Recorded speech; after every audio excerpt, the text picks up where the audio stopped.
Ал үрей өчүрган жаңылыктарды көрүп алып эле жакан кармай турган болуп эле отура турган болуп калды да туугандар.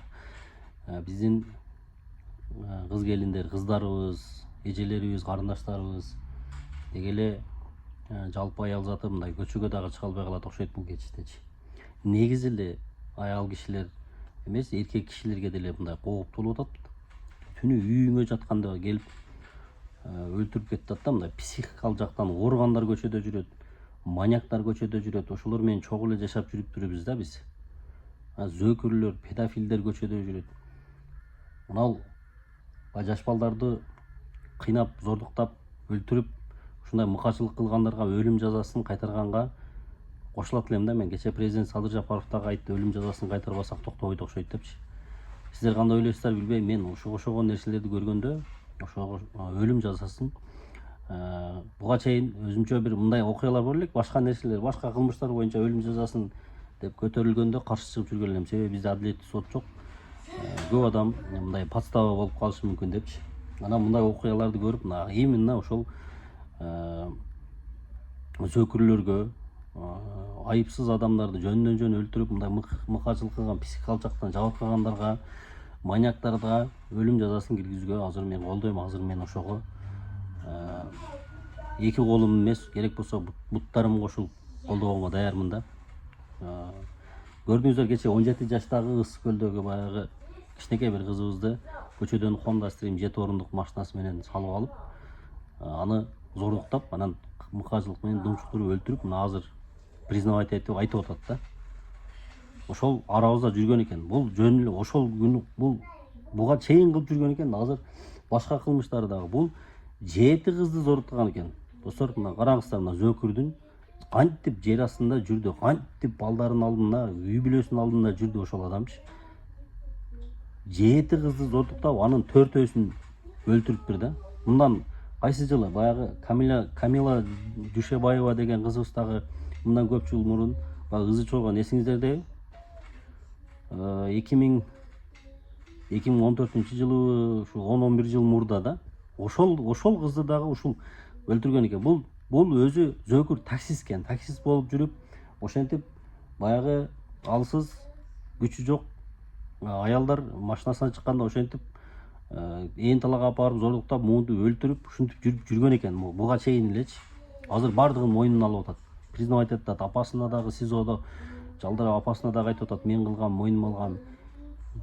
Үйүндөгүлөр баш тартып атат, буданчы менин балам эмес, мындай балам жок. Строгий режимде жазасын алсын депчи. Ушундай зөөкүрлөр менен жүргөн экенбиз да, туугандар. Анын жүзүн дагы элдин баары таратып, элдин баары билиш керек.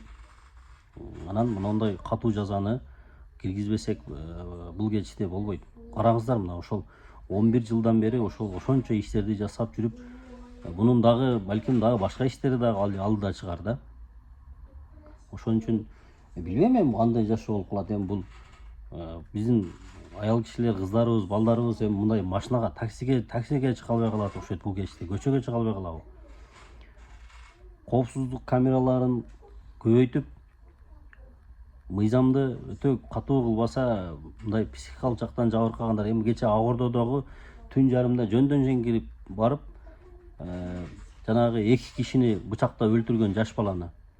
Ал кече камактан качып кетип, анан күч кызматкерлери аны атып өлтүрүптүр. Мындай жашоо болуп кетти да, мындай коркунучтуу эле жашоо болуп кетти. Үйүңдө деле жашай албай калдың да, көчөдөйүн десеңчи. Бул кандай кеч? Ошон үчүн жазаны күчөтүш керек. Эми ал Ак Ордодогу жаш бала боюнча бир нерсе дештен кыйын. Себеби ар ким ар кандай оюн айтат. Кээ биркилери бул бала эмес болчу, атайын качтырып өлтүрүп койдуңар деп, бул дагы бир нерсе дегендей болуп атат. Бир нерсе дегенден алыспыз. Себеби биз эксперт боло бербейбизбиз керек да. Мына экрандан отуруп алып эксперт болгондон туура эмес. Ал жерде жагдайларды толук билбейбиз бизчи. Аны бир Алла Таала билет, анан бир ошол өзү бала билет. Анан буну тергеп аткандар билет да, кандай болгон жагдайда. Ар ким өз убагы келгенде бардык нерсе үчүн жооп берет.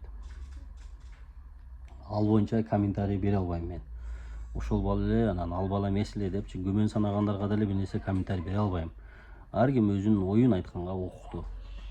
Мен оюм аны бир фактын билбей туруп айта албайм. 17 жаштагы Айсулуу Мукашеваны өлтүрүүгө шектелген Кумарбек бир нече кызга кол салганын аялы менен жолукканда айтып берди. Адылов бул маалыматтарды жакындары соц тармактардан билүүсүн каалабай, алар менен жолугушуу уюштуруп берүүнү суранган. Анда ал камакта өзүн жеңил сезип жатканын жана жазасын алып түрмөдөн чыгаарына ишенерин билдирген. Шектүү аялынан кечирим сурап, айылдагы үйгө бар боосун суранган. Мырза, мен кылмыштарым бар болчу, мен жашырып жүргөн. Билесиңби, ушу постоянно эле нерв болуп эле, баш ооруп эле, ушинтип эле өзүмдү өзүм таба албай эле, ушинтип эле кыжабат болуп эле, билесиң да эмесе. Ооба, мырза, чын. Мен тазаланып чыгайын, балдарыма залакасы тие электе, ушу мен лучше өзүм менен өзүм жазамды алып тазаланып чыгайын, мырза. Ойлобой өмүр бою кетип калат деп мен ыйлабачы жан. Илабачы. Эметпе, жүрөгүңдү эзе бербе. Болбу? Күчтүү бол. Бирок мен ошо Сучасың? жок, мен өзүм оозуман айткым келип атат, жаза. Мен 3 күндөсүм бар болчу, жакшы жүргөн. Баардык экспертизадан өткөн чыккан бүт бар деп турса. Эми мен азыр түрмөдөмүн, бирок мен өзүмдү жеңил сезип атам. Can.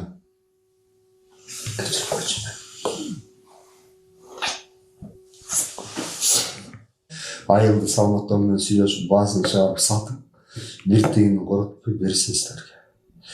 Ага бир нерсе ачып алгыла. Магазин же бирдеме. Айылга барбагыла. Айылдагы үй жакшы эмес.